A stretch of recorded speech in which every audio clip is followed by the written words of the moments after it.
que le comité a été mis en place par arrêté du 3 octobre 2024, selon les milieux, on parle de comité de réécriture de l'histoire, comité d'écriture de l'histoire. Maintenant que l'occasion nous est donnée, nous allons clarifier les choses.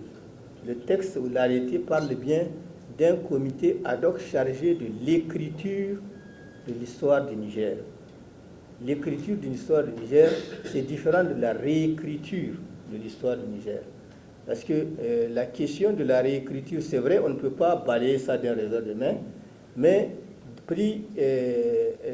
la notion prise dans son acception large, ça veut dire que c'est comme si on remettait en cause tous les travaux qui avaient été effectués par les historiens. Ça, c'est l'acception large. Mais la réécriture peut s'accepter sur certains pans mal renseignés ou travestis de l'histoire. Donc, peut-être que forcément, au cours de ce travail, on aura à faire les deux exercices. Mais il s'agit d'écrire l'histoire du Niger et le but, c'est de donner au public nigérien la version la mieux renseignée de leur passé. C'est ça l'objectif de ce projet d'écriture de l'histoire du Niger. Alors, les raisons.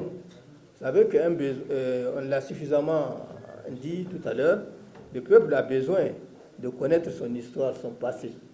Et on a vu d'ailleurs tout l'engouement, ou en tout cas la joie que l'annonce d'un comité chargé d'écrire l'histoire a suscité au niveau de l'opinion publique, de l'opinion nationale et même à l'international.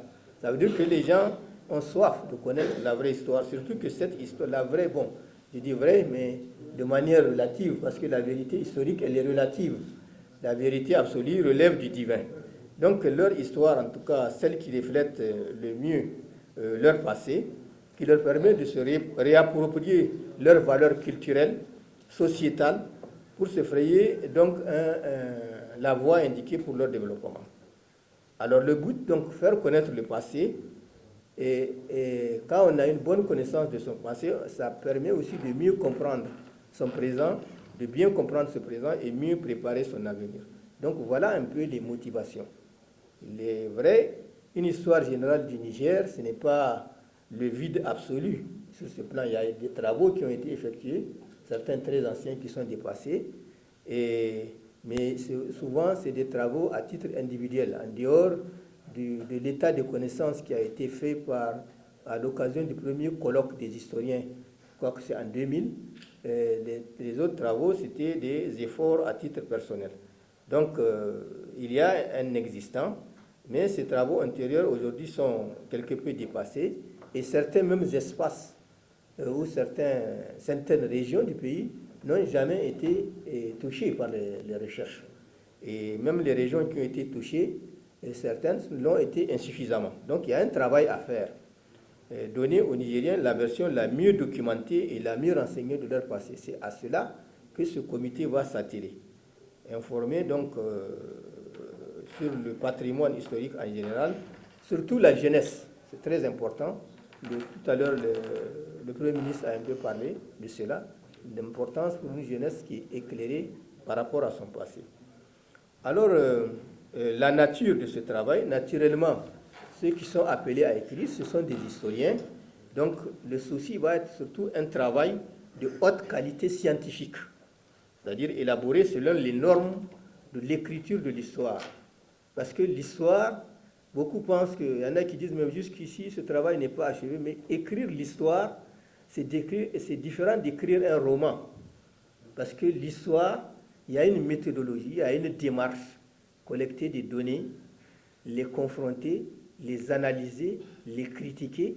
Donc, il y a un travail important d'analyse à faire. Et aussi, donc, c'est un travail, notre souci va être de fournir un travail de qualité sur le plan scientifique, un travail dépourvu de tout dogmatisme, c'est-à-dire qu'il n'y a pas des idées reçues qu'on doit absolument faire passer. Notre souci, c'est l'objectivité.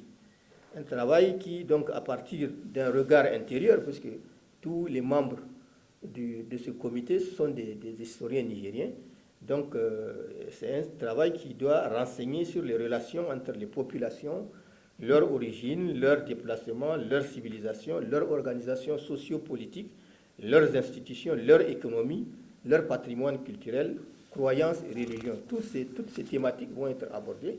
Donc il s'agira d'écrire une histoire globale, parce que l'histoire peut être une histoire spécialisée, si on étudie seulement un pan, par exemple l'histoire politique. Mais là, il s'agit d'écrire une histoire globale qui donc repose sur toutes ces thématiques-là que je viens de signaler tout à l'heure. C'est un travail, comme vous l'imaginez, qui est titanesque et parsemé aussi de multiples défis. Parce que, comme je disais, l'histoire est insuffisamment connue, voire inconnue pour certaines régions. C'est une histoire qui porte sur la longue durée, depuis la préhistoire, depuis les temps de la préhistoire jusqu'à nos jours. C'est une histoire qui concerne l'ensemble du territoire et même au-delà. Parce que ces frontières au sein desquelles nous vivons, ce sont des frontières artificielles qui ont été tracées. Par le passé, ces frontières n'existaient pas. Et les peuples aujourd'hui qui sont dans cet espace, certains, les ancêtres viennent d'ailleurs. Donc, l'historien doit aller plus loin, au-delà même de cet espace. Ça, c'est un grand défi aussi à relever. Il y a aussi, et donc en dehors de l'immensité de l'espace à courir, un déséquilibre entre la qualité et la quantité de la documentation selon les régions et les périodes. Surtout pour la longue période avant le XXe siècle. Parce que c'est une période où l'essentiel des données sont des données orales et aussi des données archéologiques au cas où on arrive à faire des fouilles. Mais on peut aussi avoir des données émanant de sources écrites au niveau des manuscrits, soit dans les centres de documentation publique ou dans des bibliothèques privées. Mais l'essentiel pour cette période sont des données de sources orales. Alors, il y a aussi l'archéologie, ça demande beaucoup de travaux de terrain, c'est très difficile. Et maintenant, on doit aussi fréquenter tous les centres de documentation.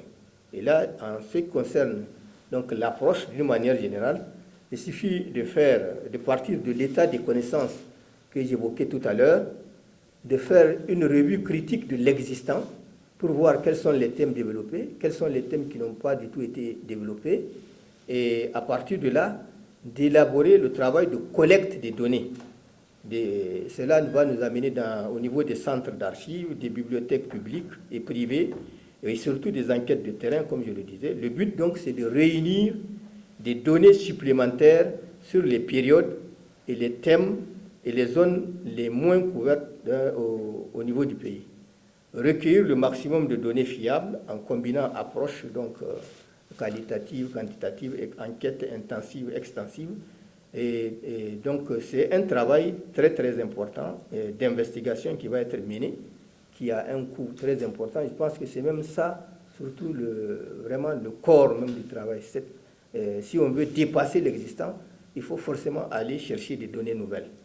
En conclusion, ce qu'il faut retenir, il s'agit pour le comité d'écrire une histoire générale, une histoire globale, une histoire sur la longue durée, de la préhistoire à nos jours, une histoire qui renseigne sur tous les pans du patrimoine historique des Nigériens, une synthèse qui permet de mieux comprendre les sociétés nigériennes, de bâtir son avenir donc sur des bases solides, de nature à renforcer l'unité nationale et assurer un avenir radieux aux Nigériens.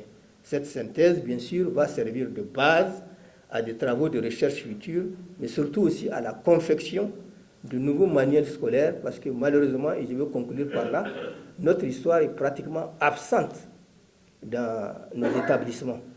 Et ça, c'est un grand problème, parce que la jeunesse, là, c'est elle qui aura en charge le pays. Et si cette jeunesse n'est pas très bien éclairée sur son passé, sur ses valeurs, naturellement, elle peut facilement tomber sous le coup de l'influence des externes.